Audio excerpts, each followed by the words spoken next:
December the 13th, Tuesday, 2016. And I just want to talk about this problem, the narrative out there in the media about Trump and his chaotic way of making decisions. And I want to touch on this because I think a lot of people are being misled by the media, and I think the media themselves are being misled. There are unnamed sources that are saying these things, and I'm sure they believe what they're telling you, what they're telling the media. Probably because they just want to be seen more important than what they are. But anyway, you should not assume, I would think, after this entire year, you should not assume that these people actually know for sure what he's thinking.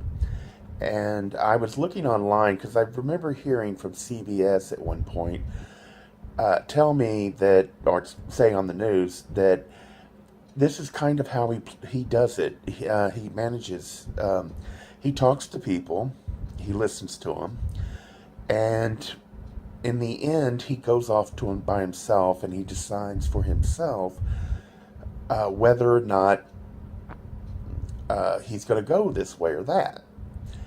The problem is he likes to keep them guessing. He likes to make each person not fall into this rut where they think they have his ear, and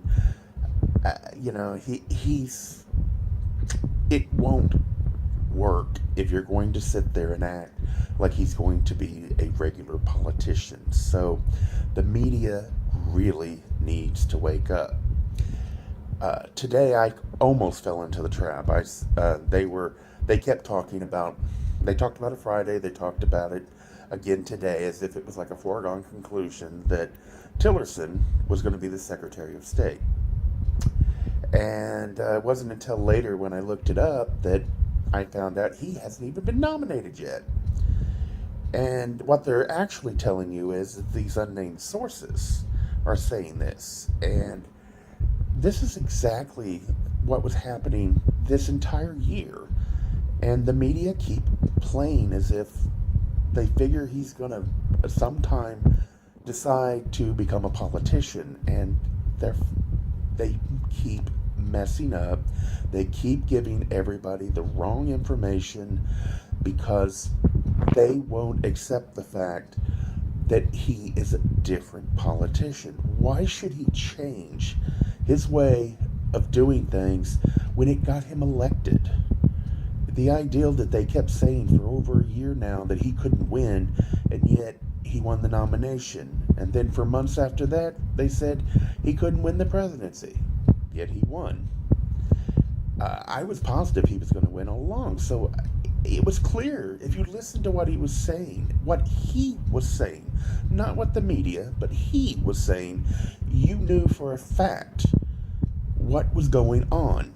He was a great profiler, which is another thing if you listen to The Apprentice, and I had never done that before because it sounds like an incredibly boring show to me. I don't like reality TV shows, let me just put it that way.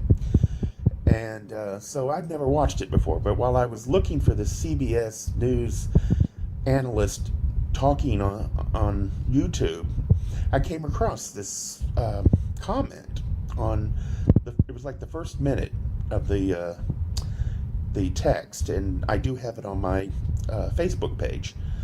And the first thing he says on that clip is, it's like the first minute, and he says, this is, you need to make your own decisions. And it's as close as I can come to this actual comment that I heard by analysts, but this is clear what he's doing, and I mean, it's not like he's been hiding it, and yet the media keep not picking this up. And I still say to this day, that is why this election turned out so bad for the Democrats, because a lot of people were not happy with either politician, and when they went to vote, they thought Hillary was going to win no matter what, and they made a decision to have a split government, which makes perfect sense since you've got two people you don't like and you know one of them's going to win. Yeah, you're going to want the other person, the other party in power to keep them honest. The media made it sound like that was the way it was going to be, was Hillary's going to win. So yeah, there was a lot of people out there, some that didn't even bother to vote uh, for the presidential election, who voted down ticket, and they assumed Hillary was going to win. How much, how many of those actually voted for a Republican straight ticket down below, no, thinking that they wanted them in charge of the House and the Senate because Hillary was going to be in charge of the presidency, and they didn't trust her. You have to stop. The media has to stop. It's not the voters' fault. You're giving us wrong information, and you keep pretending like he's going to be some normal politician, or that you can manipulate the news in such a way that his information, he'll look like an idiot. And you try, you do try, but the problem is that he's already so far out there. You are making it look like he's like insane, and then people actually listen to him and realize he's not that crazy after all. Now, it's not that he's not crazy, because I'm sure he is. But the thing of it is, you can't keep blowing this stuff out of proportion, making it seem like he's worse than what he is, and expect us not to have a high bar of stupidity, and he just comes in so, I mean, it's such a low bar you have set for him right now, that as long as he acts like himself, he comes across looking sane.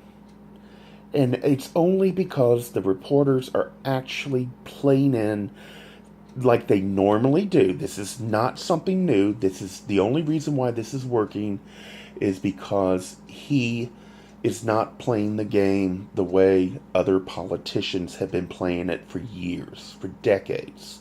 And they need to figure this out. I cannot believe after a year of this, the media are still not understanding what is going on. This has got to stop. And I hope somewhere along the line they will pay attention, or they are going to continue to give us wrong information for 4 years, and he is going to be driving them nuts all that time. They need to stop. Thank you. Goodbye.